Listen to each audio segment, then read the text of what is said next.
Hey, you wanted to talk about how to program an orbit clock or really any other clock because they're all pretty much the same. So let's start with getting the time right. Right now it is actually about 12:03 p.m.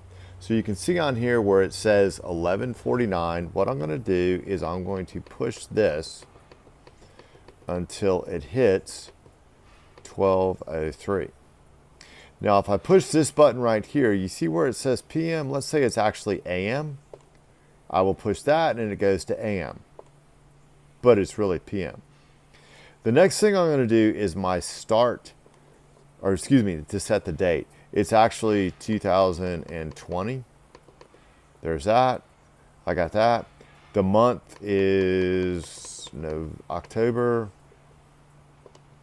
There we go, October.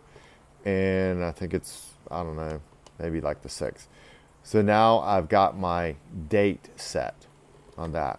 Start times. This is when the whole program is going to run. Now, start times is where people, when they fiddle with their clock, they mess everything up. This is programmed to come on at 5 a.m. in the morning for the first start time. And that is what's critical because it also has a second, a third, and a fourth start time. On start time 1, it comes on at 5. Make sure start time 2, 3, and 4 are not on, meaning if this had a start time, then I'm going to push clear to make sure there is not a start time on there. It should only run this program one time. So in general, do not mess with the start time. Run time. How long will each individual zone run? That is what runtime is. Typically, for a turf zone, you want it to run about 20 minutes.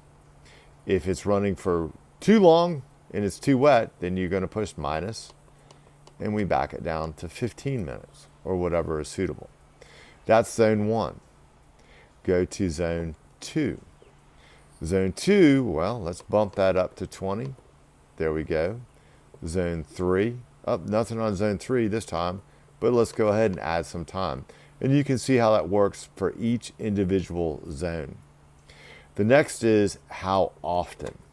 That means how many days a week is this going to run. Now right now it's set to run on Sunday. See over here where that's flashing? Let's say we don't want it to run on Sunday. Let's say we back up a little bit. Let's say we want it to run on Monday. I'm going to push plus and see how there's a box around it now. See how Tuesday's now flashing? Let's say I don't want it to run on Tuesday. I will push minus. And now we're no longer watering on Tuesday. I do want to water on Wednesday, so I push plus. And let's say I'm going to advance this. I'm going to go through here to back to Sunday. And I'm going to say I don't want to run on Sunday, so I'm going to push minus.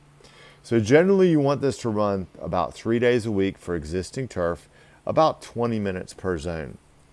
Now here's the next really great little feature on this. I'm going to hit budget. Let's say it is a super rainy season. You do not need to water your grass very much. I'm going to push minus. If I was watering everything for 20 minutes per zone, I'm at 50% of that. It is only going to water it for half that. So each zone will now get 10 minutes. Let's say it's a normal year. I'm back up to 100. Let's say we're in a drought and things need more water. I'm going to push this. And now every zone on this controller is going to be watering at 150% of what I programmed it at. So if I have a zone that's running for 10 minutes at 100%, it is now running at 15 minutes at 150%. So there we have that. The next important part of this system is when you hit November and grass and everything else is going dormant, put it to off. And then come springtime, rule of thumb, when you walk outside and you're like, oh, it's a little hot, I'm going to start running my air conditioner, your plants are thinking the same thing, and that's when it's time to turn it back on. So hopefully that will help you out in programming your clock.